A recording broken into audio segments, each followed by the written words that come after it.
Hey everyone, my name is Dr. Dolores Tarver. I am a licensed psychologist here in Georgia, and it is time for the tea, y'all. Tea Time with Dr. Tarver is a wellness podcast. It is not intended to be a substitute for a relationship with a licensed mental health provider. So we are here again in Stay Safe September, and this month's episodes are focusing on resilience, recovery, and preventative kind of measures that are going to help us in terms of protecting ourselves from things that we might be at risk for. So we have covered this month already looking at sexual health and in terms of our identity and our wellness, body image. Today we're going to talk about body boundaries, and then in the upcoming weeks we are going to be talking about recovery as well as creating safe and nurturing spaces for us. This topic today is always a timely topic. There are constant conversations about our bodies and our boundaries. We are still in the midst of dealing with the R. Kelly trial and addressing some of the issues that have come to light with some of his behaviors with underage women as well as young women in terms of their body boundaries and their safety. And also here we are on the heels of Texas making legislation that women cannot have abortions regardless of if they have been raped or any other circumstances that woman might deem that she would want to terminate her pregnancy. And then there's these ongoing conversations we have about rape culture, about just boundaries at work. We know that there is a lot of harassment and discrimination that can occur. We also know that we are constantly navigating our boundaries with our family members, with our friends, in our relationships. And so this is always just a timely topic. So let's just go ahead and get into it. Stop telling me what to do with my body. Creating healthy body boundaries. So, frequently when I speak to people, and a lot of us have experienced some kind of trauma in our lives, and that might have been sexual abuse, physical abuse, psychological abuse, verbal abuse. It might have been a situation in which you were deprived of things growing up, whether that was love, of basic needs like food and shelter and clothing, whether you were in environments that weren't stable, whether you were in environments in which you saw a lot of boundary violations and people not being treated with respect. If you have experienced a natural disaster, unfortunately, we are frequently in and out of seasons of hurricanes and tornadoes and earthquakes and fires. And so often people may have had a negative situation or robbery in which they have experienced. Or perhaps you have been a person that has gone to combat and you experienced some trauma related to that. But for people who have experienced trauma, one of the things that ends up being a reoccurrent kind of issue is just this issue of safety, in this sense of powerless and fear with regard to your space and being able to navigate who comes into that space and how they come into that space. And frequently, people will tell me when it comes to their body boundaries that they don't perceive that they actually have the capacity to set those boundaries or that those boundaries will be respected, and they wish that they could have done something different. It is frequently a thought pattern that I did something to create a violation that happened to me with regard to my boundaries. If I had made a different decision, if I had acted in a different way, if I had chosen to go a different path that day, then I would not be struggling in this moment. And so in that respect, it is often difficult for people to feel like they can, in fact, create those healthy boundaries because, again, that sense of powerlessness creates these cognitive distortions in our mind, these stuck points, if you will, about what I really do have control over. It can be really hard to set boundaries, particularly boundaries around our bodies. We are often taught to be polite. We will allow things to happen and just kind of move on and not necessarily address them. Sometimes we don't feel like we deserve to be able to have our body boundaries respected. They've been violated so many times that we just have learned to freeze in that moment. Our body's responses to trauma, fight, flight, or freeze, right? So often we will freeze or we'll try to shrink away, maybe try to be a little bit invisible, because that may feel easier, safer to us even to do that instead of trying to articulate this body boundary. It can be hard to speak up about things that make us uncomfortable, especially if they have in the past been met with defensiveness or dismissal. And so frequently what people will say to me is, I tried, right? And it didn't work. And we often get into this place of, right, we reinforce some of these negative beliefs that we have because I tried before and it didn't work. And so I don't think that it works, so I stopped trying. And so then people continue to violate my body boundaries. And that reinforces for me this distortion that my body is not going to be respected. We believe that people are more important than us and more valuable than us, and we do things to make them more comfortable and suffer, I think, in silence sometimes with things that make us cringe and feel uncomfortable just because we don't want to draw attention to a situation. We feel like that might make it worse, right? We don't want to rock the boat. And definitely, I think for some people, there is this sense of, if I just let it go, if I don't say anything, it won't prolong it. It'll be over faster. And these are all protective mechanisms. These are things that we learn to do when we don't feel like we have a voice and when we're not in spaces where we felt safe enough. Often these things are learned early in our life. And so when you have less power early in your life, then you try to do things to mitigate the effects of pain, right? So what can I do to buffer it? If I can't speak up, if I can't have a voice, if I may not even know how to have a voice, particularly when some of these traumas occurred in our early years, then I learned other ways to be able to try to protect myself, whether that is me retreating from this experience or just being able to go along with it so you can move on faster, right? So we're going to talk a little bit about that. Our boundaries are shaped by a lot of things. And, you know, I'm always going to bring it back to the family, right? That is one of the things you're going to consistently get from me. But our families, what we saw in our families around boundaries growing up, how we saw people treated, how we saw other people's boundaries being respected or not. Our personalities, whether we're more introverted, extroverted, somewhere in between, whether we're more assertive, whether we're more passive. Those are things that affect us. If we are the type of people that feel more comfortable expressing ourselves, or we're a little bit less comfortable expressing ourselves. Sometimes when we're a bit more meek and mild, we're less likely to speak up. And then also this family culture of, politeness and that you want to make other people feel comfortable. And so the message that sends to us sometimes is that what we need and want and desire is not important.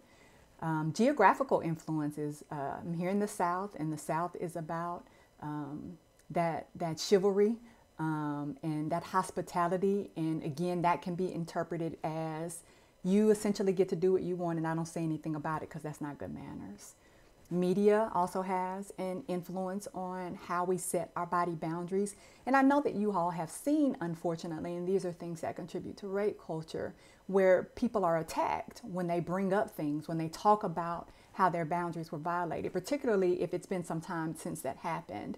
And so we get into this victim blaming. Well, why did you stay? Why were you there? Why are you just now bringing it up? And right in this feeling like people are jumping on the bandwagon.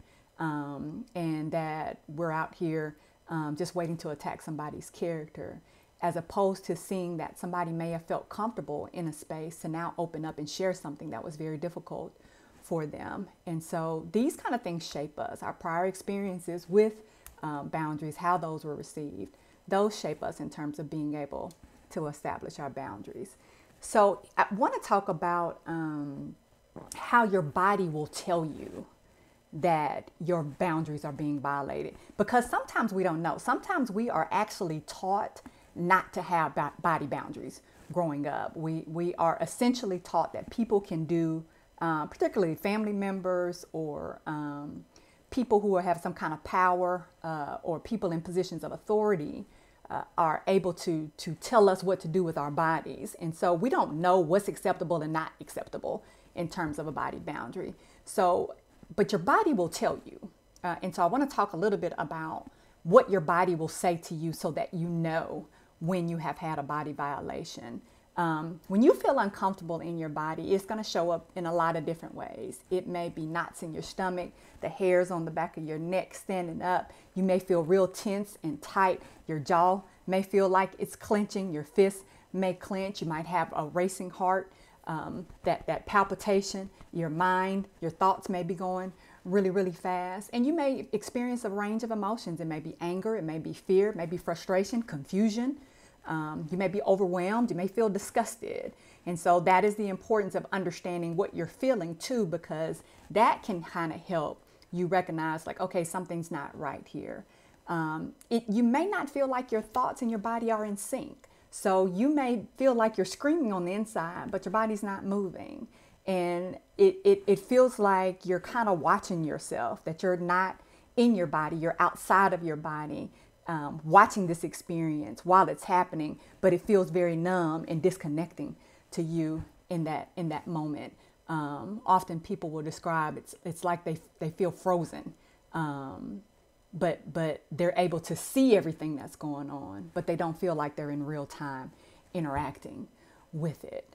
Our bodies will often alert us to danger, and so that feeling in your gut where you have that discomfort that almost feels like a hollow feeling with an ache. It's just something in there, or something maybe kind of tickling feels like in your stomach or in your chest that lets you know like something's just not right. And we often ignore that, but that is our body's way of alerting us that we're either not in a safe space or something is uncomfortable for us, or that we should be concerned about that is about to happen. So common examples of boundary violations, because a lot of times people don't understand why something violates someone's boundaries because it would not violate theirs. And I want to be very clear with you that it's not about what violates your boundaries. It's about respecting the people around you in their space. We all have different body boundaries and different levels of comfort, but it's important that we check in with other people about what theirs are instead of making assumptions that theirs are the same as ours. So being cornered, you probably experienced this before, where somebody cornered you in an elevator or in a room or at a desk or at your car, and like you can't really move and you feel trapped. And it could be them cornering you because they're saying something sexually inappropriate. It could be them cornering you, just getting in your face, posturing, trying to intimidate you. It could be them cornering you because they are deep into a story that they want to tell you, not recognizing that this is absolutely uncomfortable for them to be that close to you. And we've had people stand really close to us in line. You might have been in the line at the grocery store when we were voting. You might have been in line waiting to get something from the pharmacy or at the ATM machine, and somebody's just right, like you can almost just feel their breath on your neck. That's how close they are to you. And here in this COVID environment, we have been attempting to put some distance in place, but people are less and less honoring that distance. And so you know how you turn around and you give them the look, and they clearly don't pick up on that. So you take a step to try to put some distance between you and them, and it's like they don't pick up on that either, so they keep taking a step forward. So that's an example of a body violation. Or somebody sitting really close to you. You might be on a train or a bus, and you think to yourself, all of this space, but you're going to sit right on top of me over here. Why are you so close to me? So you end up moving out of the way, or they spread their legs open real wide, or their hands. And people like to talk and put their hand on your leg or on your arm when they're talking to you, or at your desk, coming up, talking to you right behind you, over you while you're typing. Those are things that are common, but also just people will touch your face and your hair, and your hand. People will grope you. You pass by people and they will do everything in their power to make sure that their genitals touch you when you're passing by them. But then there's other aspects of body boundaries when we talk about intimacy with friendships and with romantic relationships, and people being in your space in ways that's not comfortable to you. So touching you without your permission, or perhaps you consented to engage in an act of intimacy, but then something changes and it's uncomfortable for you, and you say you want to stop, or that's not something that you really are comfortable with, and a person continues to push and go on.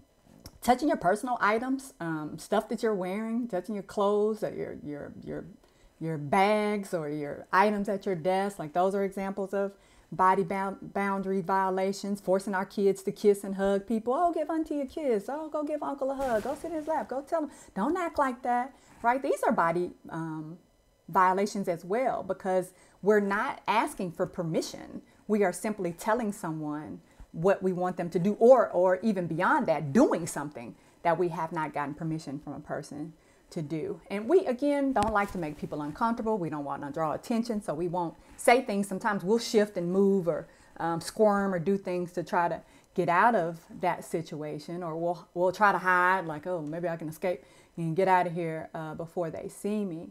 But essentially what happens when we have our boundaries violated is the pain that it causes leads us to withdraw. And so in that withdrawing, then we are less likely to actually ask for what we need and set those boundaries. And so they continue to be violated because we haven't set them. And that confirms for us, again, that it doesn't matter whether we have a boundary or not, it's going to be violated. So that's the cycle we can get into when we don't create these healthy body boundaries. So what do? How do we manage this? First, let me just be clear about a few things. You absolutely need body boundaries. They're healthy for you. They create safe spaces for you. They allow you to be able to get what you need, and they allow you to feel comfortable and make sure that people are only doing things that feel respectful to you. You can have them. They can be respected. You have the right to discuss violations of your boundaries and have people hear that and allow your concerns to be addressed. And you also, in this setting of boundaries, do increase the likelihood that they will be respected, but also it helps you learn how to have that voice and not be silent as your only mechanism for being able to manage creating safe spaces for you. So there's a variety of ways that we can manage those things. It's important for us to assess the times that those boundaries have been violated, by who, how frequently, what other interactions mirrored those kind of experiences, so that we can make a plan around, okay, what makes it hard for me to set boundaries with particular people or in particular situations, and what can allow me to find some strength to be able to find my voice and more consistently set those boundaries. Be mindful of when you're not feeling safe. We talked about how your body will let you know when you're not safe. So pay attention to your body. That's really important, because often your body is your first indicator that you're not in a safe space, that you're not feeling comfortable with something. And so if you listen to your body, you tune into your body, that will allow you to be able to intervene sooner. You can put distance between yourself and a person. There are a lot of ways to communicate when you are uncomfortable. You can put your hand up, you can back away, you can remove yourself, you can go to a person who's safe and get away from this person who makes you feel unsafe. You can fold your arms, you can flinch. A lot of times people cringe, and so that's often a way that people know you're uncomfortable. You can look directly at a person like, hey, wait a minute. Or you can drop your head and just kind of like, okay, this is, right? So there's a lot of different ways to do that. It's important for you to identify what your morals and your values are around your body boundaries, so that you're clear about setting yours and not think about what's important to other people. Who are you as a person? What's important to you? What do you need in terms of your safety and your space? Because often what we'll do is we will get with other people, and because their body boundaries are different, then we feel like, okay, well, maybe I'm tripping and mine are too strict. But do what's comfortable for you. So create that space for you first before you start talking to other people, so that you're not going to end up being swayed into things that aren't comfortable for you. We call this the Bill of Rights, but you have the right to all of these things. Saying no without feeling guilty. Saying, hey, I have the right to be respected. You have the right to prioritize your needs just as much as you prioritize other people's. You have the right to accept that, yes, you are going to make some mistakes and to love yourself through them. You have a right to decline anybody's invitation to meet unrealistic expectations that they may have of you. They may want you to do things that you are not going to do, and you have the right, again, to refuse that. If you have problems with assertiveness and communication, then it's a good idea to work with your therapist on that. If you have a pattern of your boundaries being violated consistently over and over again, therapy can be an opportunity to really teach you how to practice new skills and challenge some of those distortions that we talked about that may be interfering with your ability to set those body boundaries. And then as we are teaching others, as we're teaching our kids, as we're teaching people in spaces to respect boundaries, it is important that we pay attention to people.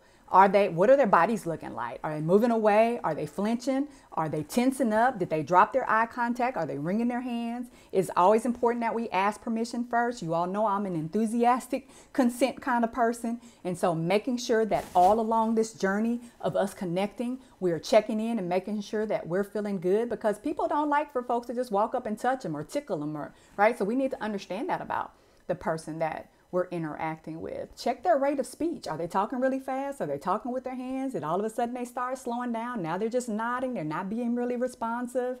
Nervous laughter, right? These are indications that people aren't okay, and we want to pay attention to them. Discussing those boundaries ahead of time makes it easier for us to be able to navigate situations and decreases the likelihood that we'll have some kind of incident in which we violate somebody's boundaries unintentionally, right? And we know that there are different types of relationships that we have in our lives. So talking to our children about the different types of people in their lives, your boundaries with your teachers, your parents, your siblings, your doctors, right? So they can understand that I can have different kind of boundaries, and we want to allow them to have the space to establish their own, so they get to choose who they want to hug and kiss. They get to decide if somebody touching them is comfortable or not comfortable. And we want to empower them to be able to use their voices. We want to talk to them about personal space and privacy. And we also want to teach them that they can say no to things that make them feel uncomfortable. So we want to model for our kids, model for the people in our lives, consent and respect. These are important dynamics when we're talking about body boundaries. So you absolutely deserve to have your body boundaries respected, valued, and to feel safe, and to have healthy engagements. Okay? Be well.